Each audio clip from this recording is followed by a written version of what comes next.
मैं teaching methods में पढ़ाती नहीं हूँ ना नॉर्मली, इसलिए मेरे को थोड़ा वो ढंग से मेरे को देखना पड़ता है कि भाई क्या यूजफुल है, मेरे को आइडिया नहीं, मैं पेपर से ले रही हूँ। चलो, doctor Michael West new method of teaching English, the reading method. इसको न्यू मेथड, रीडिंग मेथड दोनों नाम दिया गया है। The method is based on 3 elements, namely reading जो कि एक एक्ट है, वर्ब है। दूसरा रीडर्स पढ़ने वाले नहीं, टेक्स्ट बुक्स। रीडर पहले आता था ना, रैपिड रीडर, ये वो वाला reader.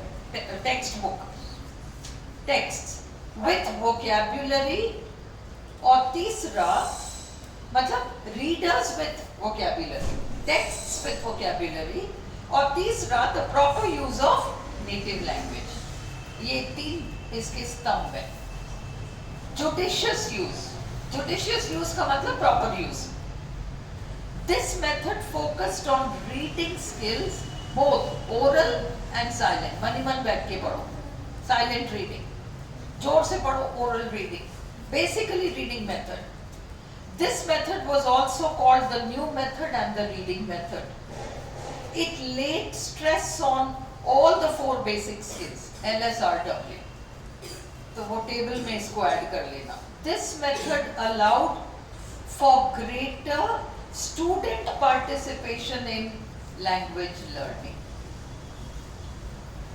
This method emerged in order to overcome the limitations of the direct। ये डायरेक्ट मेथड के अगेंस्ट आया है, ये डॉक्टर वेस्ट का method.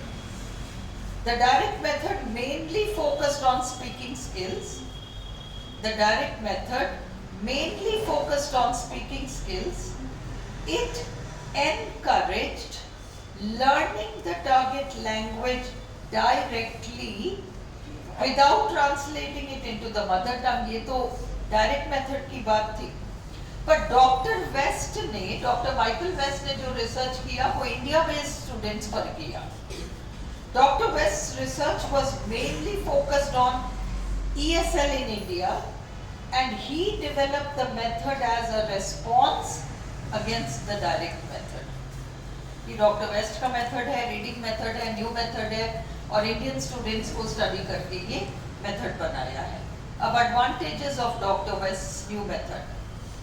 Its chief emphasis is on silent reading. Oral reading, silent reading दोनों को महत्व दिया है, पर silent reading को ज़्यादा important माना है। And it develops comprehension and self activity। जब आप मजबूर हो जाते हो कि खुद ही पढ़ो, खुद ही समझो, तो आप कोई ना कोई जुगाड़ कर लेते हो जिससे कि आपको मीनिंग कॉन्टेक्स्ट में समझ में आ जाए। It develops a taste for the reading of short stories। तो पढ़ने के प्रति एक रुझान डेवलप हो जाता है। Ease in reading leads to the feeling and comprehension of the language। धीरे धीरे लैंग्वेज की एक फील आ जाती है। What is feel of the language? बार बार सुनते हो ना, तो आपको वो आइडिया लग जाता है कि इसका मीनिंग क्या है। Based on the principle of economy and practice, बहुत ज़्यादा काम नहीं है, limited material है। Reading is free from phonetic difficulties and thus becomes easy। जब आप बोलते हो तो साउंड्स मैटर करते हैं, जब आप पढ़ रहे हो तो साउंड मैटर नहीं कर रहा, उसको आप किसी भी तरीके से पढ़ो, आप उस शब्द का उच्चारण माइंड में कैसे भी करो, कोई फर्क नहीं पड़ता। ये एडवांटेज है। डिसएडवांटेजेस क्या है? Reading is given more importance than speech। तो speech should come before reading। भाई LSRW वाले ऑर्डर में स्पीकिंग पहले आनी चाहिए, इस मेथड में रीडिंग पहले आ रहा है, ऑर्डर डिस्टर्ब हो रहा है। It is not possible to maintain the hard and fast distinction between speaking and reading। ये कोई वो नहीं है, फिक्स्ड आइडिया नहीं है। स्पीकिंग एंड रीडिंग, हम बोलते हैं और हम रीड करते हैं, नहीं, ये रीडिंग ही, ये स्पीकिंग ही, इस तरीके के हम बाउंड्रीज नहीं बना सकते जब हम एक लैंग्वेज को सीख रहे होते हैं। इसलिए इतना जोर रीडिंग पे देना गलत हो जाता है. A separation between the eyes on the one hand, psychologically ये मेथड खराब मेथड है, क्योंकि आंख एक तरफ आप केवल रीड कर रहे हो बट आपके बाकी सेंसेस भी अलर्ट है उस समय. तो a separation between the eyes on the one hand and the lips, ears and hand on the other is psychologically unsound. आपको इतना सा याद रखना है, this method is psychologically unsound. Pronunciation is ignored, क्योंकि आप कुछ भी pronounce करो उसको. Very passive method, ये सारी disadvantages हैं. Ignores the fourfold aspect of language learning. वही LSRW का order disturb करना. The readers are bulky. Passive method बोले तो मतलब सिर्फ स्टूडेंट का ही रोल. हाँ, सिर्फ स्टूडेंट का ही रोल है, उसमें कोई टीचर इंटरवेंशन है ही नहीं ना. तो वो गलत भी कर रहा है तो कोई करेक्शन की गुंजाइश ही नहीं है. The रीडर का मतलब टेक्स्ट कम से कम इतने पेजेस का हो, कम से कम इतनी 1158 वर्ड्स की वोकैबुलरी हो. साहब 360 पेज का तो बुक हो ही सही इस लेवल पे, तो फिक्स नंबर्स हैं. The readers are bulky, big sized in the earlier stage and lighter in the advanced stage. और आगे जाकर वो लाइट हो जाते हैं, ये डिसएडवांटेज है. अब इसमें एक टर्म बहुत इंपॉर्टेंट है और वो है सरेंडर वैल्यू. सरेंडर वैल्यू क्या होता है? भाई आप स्कूल ज्वाइन करते हो, आपको क्लास 12 तक पढ़ना है उस स्कूल में.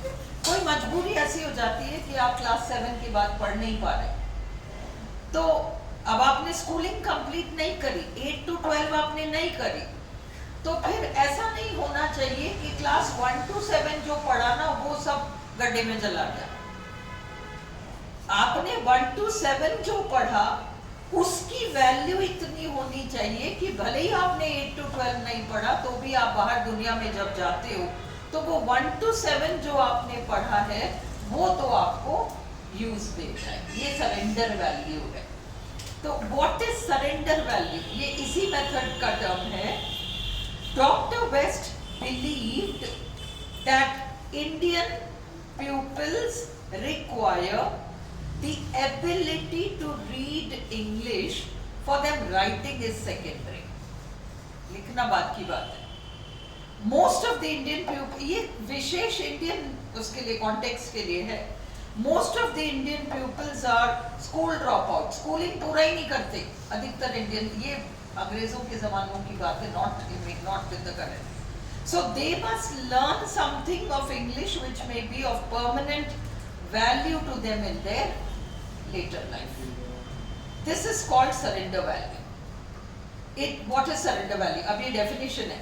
It is the proportionate amount of benefit a pupil receives even after leaving a course incomplete. आधा अधूरा पढ़ाई किया तो भी जो पढ़ा वो तो useful हो. A pupil must thus learn vocabulary which may be of use to him in practical life. He has surrendered the remaining years of his high school life, but he should get some value from the period he spent at school. है ना, कोई किसी भी तरह की मजबूरी. हमने BA second year में एक स्टोरी की थी, वो चंदू नाई वाली, याद है? The barber street union. 2 friends थे, हमारा नरेटर है चंदू है, उसके फादर मर जाते हैं. स्कूल तो जाता था बच्चा, पर फादर मर जाते हैं तो उसको अपने फादर का ट्रेड लेना पड़ता है, तो वो स्कूलिंग ड्रॉप कर देता है. तो जो पढ़ाई की उतनी पढ़ाई के लायक उसके पास वैल्यू है जो वो आगे जाके यूज कर पाएगा. तो what is the reader of doctor West? ये रीडर टेक्स्ट क्या है? Doctor West provided a new type of reading book. The vocabulary is controlled and limited. The vocabulary is selected according to the mental age of the pupil.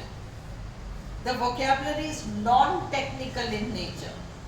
It is evenly distributed over the pages. The reader serves as an introduction. आगे जाके तुम क्या पढ़ोगे उसका introduction तुम्हें इस reader में मिलेगा, but वो reader ही इतना भारी है ना, to the later reading of adult life. The reader is illustrated, उसमें pictures वगैरह हैं. Frequent use of the mother tongue is allowed. Dr. West grammar के बारे में उनका क्या था? Same as the use of grammar in learning the mother tongue. Mother tongue को लर्न करने में ग्रामर का बहुत ज़्यादा यूज नहीं होता. उसी तरह से डॉक्टर वेस्ट के मेथड में ग्रामर को बहुत ज़्यादा इम्पोर्टेंस नहीं है. Content of the composite reader, ये रीडर के ऊपर कोई क्वेश्चन आ जाए तो रीडर के दो स्टेजेस हैं, एक में तो पढ़ो और एक में ड्रिल. रेनन मार्टिन आता है ना, रेनन मार्टिन, टॉमसन मार्टिनेट वगैरह, इनका एक रीडर है और इनके पास एक एक्सरसाइज, उसी रीडर पर बेस्ड फिर एक्सरसाइज बुक्स हैं. तो 2 stages, reading and practice. In the first stage, जो reading stage है, a book of at least 360 pages will be needed. और second stage जो practice वाला है वो 25 पेज का भी चल जाएगा. A drill book of 25 pages will be needed. A minimum vocabulary of 1158 words is necessary. अब इसको बंद कर दो और